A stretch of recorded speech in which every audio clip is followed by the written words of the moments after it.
Hello and welcome back to the final whistle. Oi oi pal, as we'd say in Newcastle. So today we're going to be looking into the action from the Premier League this weekend. And there's 3 or 4 games I want to touch on because I did find some interesting information. So the game I want to start with was on Friday night. Nottingham Forest 2, Fulham 3. Looking over the stats of this game, you can see that Fulham had more possession. And believe it or not, that's the first time this season that they've had more possession than the opposition. So what I find from that is, 1, Fulham are capable of winning games without playing on the counter-attack. And 2, Nottingham Forest are all over the place. I hate to say it because I really want them to stay up, but they're all over the place. And if you look at big chances created, Nottingham Forest actually created more big chances than Fulham. But Fulham the execution was what got them the win, really. Nottingham Forest went 2-0 up, and that's the second game in a row that they've taken the lead and got defeated. Now, it's not good enough for a Steve Cooper side.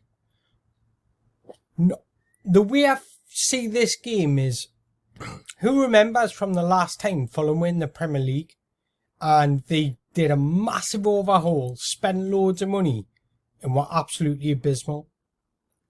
That's happening with Nottingham Forest at the minute. It's like the roles are reversed. Steve Cooper has come away from what he learned and what he did.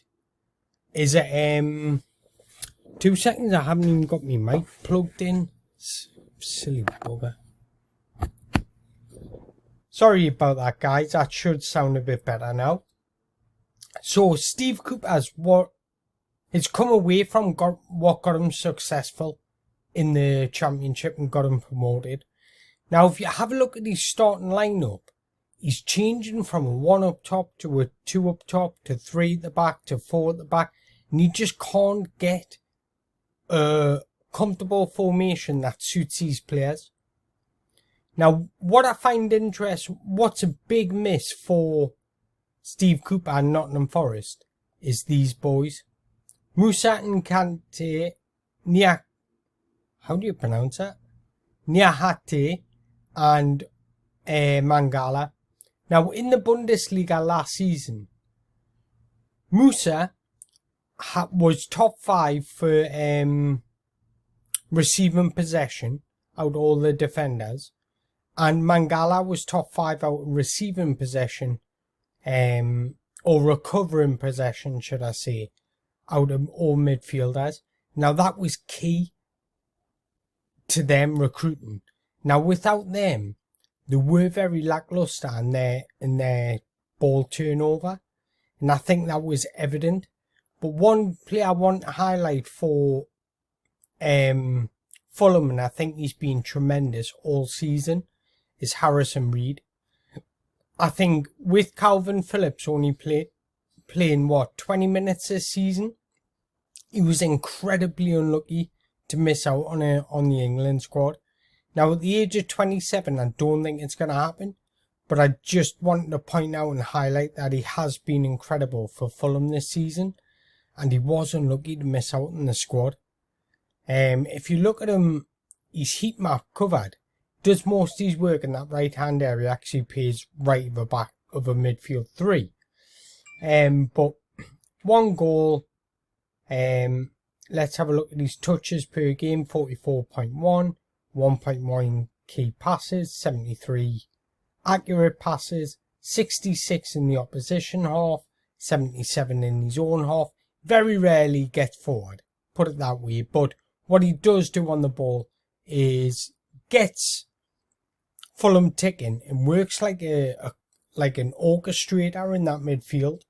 And it's brilliant to see, and I'm happy for him, so long may it continue. So, an incredible win for Fulham. I'm happy that Fulham have decided to stick to what they know and stick to what got them promoted And that's what you need to do when you come into the Premier League. Instead of changing so much and changing your tactical, yes, you can have a squad overhaul, but it's the formation and the tactics. When you change that, that's what fucks you over, really. So, it's not looking good for Forest. Must add, they're sitting, look at that. 4 defeats on the bounce, and they've got Leicester next. That game is absolutely huge. Leicester come in with 6 defeats on the bounce. I believe it's at Leicester. So, I think if Brendan Rodgers doesn't get a result there, then that's him going to be a goner. Steve Cooper, I believe, will be given more time. So, what we're going to look at now, another game I wanted to highlight was Man City 3, Wolves 0, or should I say Wolves 0, Man City 3, to be precise. But looking at the lineups, I just wanted to give Rodri loads of credit, because I do think Calvin Phillips is going to be the next Danny Drinkwater, and that's because of Rodri. I think he's absolutely superb and going under the radar in that midfield. What he does for City, breaking down the opposition's attacks and keeping it nice and simple, just playing those short passes to allow the forward players to express themselves. I think it's incredible. Football is not just about scoring goals and being expressive and good on the eye. It's about keeping it simple as well. And that's exactly what Rodri does. Deserves a lot of respect. Another player I wanted to point out, and I said when he was signed that this guy could be one of the best buys of the transfer window. The reason being is because he'll add squad depth. And when he does come in, he won't put a foot wrong, because it was clear and evident when he was at Borussia Dortmund that he's got qualities. It was clear he's got the ability. He just needed a structure and a team around him to put that into place, and that's Manuel Akanji. I think he's been fantastic. Past 3 games, started every game. Look at his heat map. Does most of his work in that right hand area despite being left footed. He can play right back, left back and centre back, so he adds that squad depth and that variety. Absolutely key for what City want to do and where they want to get to. He is keeping John Stones out the team, who kept Kyle Walker out the team last against Wolves, and I just think until he puts foot wrong, you can't drop him. So full credit to him. But looking over the statistics, Man City absolutely dominated. From start to finish, pretty much dominated. But a couple of players I want to highlight for Wolves are, where is he? Podence and Neto. Obviously, Podence is playing the makeshift position until Costa gets back. But I just think those two are terrific footballers. Especially Neto, I think will go on to bigger things. So Wolves really want to keep a hold of him, because he does create a lot for them. And that's what they need right now. A creator for when Costa comes in. Because a forward is only as good as his creators. That's what I always say.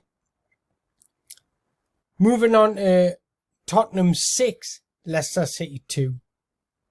Now, so happy for Human Song, and sometimes that's what you need. You need to be dropped in order to give you a kick up the arse, and that's exactly what happened. He came into this game and thought, I'm going to prove him wrong, that he's made a mistake. Full credit to a Song. I thought he was terrific when he come on. And another player I want to highlight, because I think he's been terrific since he came in at Tottenham, is Rodrigo Benacer. I said to Juve it was a mistake letting him go.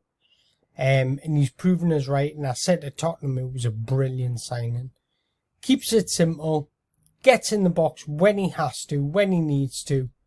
And does create and gets Tottenham ticking. Now if you look, he does most of his work in that in his own half, where he breaks up play and then produces the ball to the forward to express himself. Exactly what Rodrigo does, but he plays in a 2, so he's got support alongside Højbjerg. But if you look at his passing range, this is what I found interesting. Look at his heat map. He covers most of the pitch. But touches 65 per game. Passes in his own half is 91%. Opposition half is 84%. But if you look what I found interesting, where is it? His long balls, quite a high success rate. Key passes 0.7 per game, and where is it?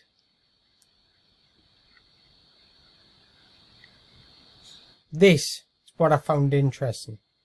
Errors leading to shots this season 0.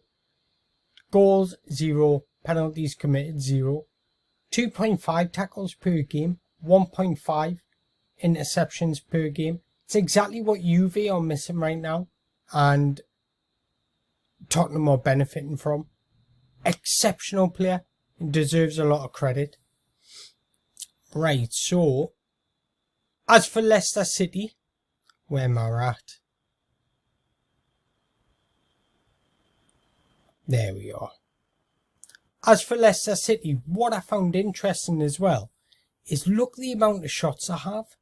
They just don't convert the chances. Big chances, 2.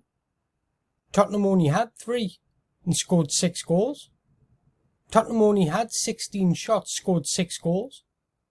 Leicester City, the way I see it when football clubs lose a game is, if you lose and you're not creating chances and things like that, then that's what's worrying.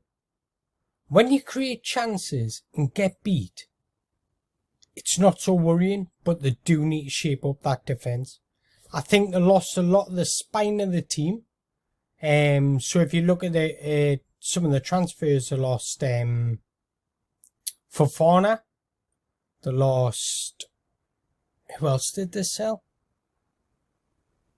Kind of think off the top of my head. See if I can have a look at the transfers.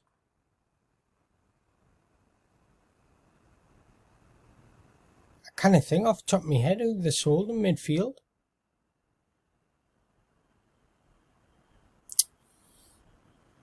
Anyways, Schmeichel, sorry, in the goalkeeping position. Then they lost Fofana.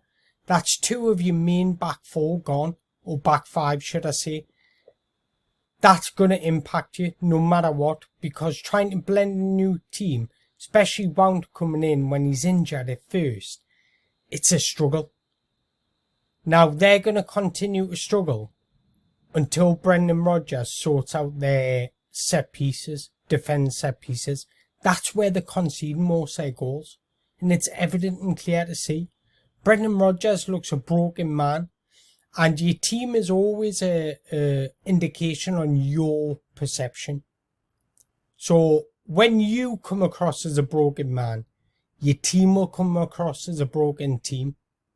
That's the way I see it. If you come across positive and saying we'll get out of the situation, where players are good enough, etc., the players will have confidence and belief that they can. So that's what he needs to change, his demeanour and his attitude. So guys, if you've liked this episode, hit the like button. Don't be shy to hit the subscribe button. Let us know your thoughts in the comments below, or if there's any games you would like us to review, let us know in the comments below. Be greatly appreciated. Thank you for sticking out and watching. Hopefully you all have. And yeah, don't forget to hit the subscribe button. Once again, I really appreciate your time. Thank you.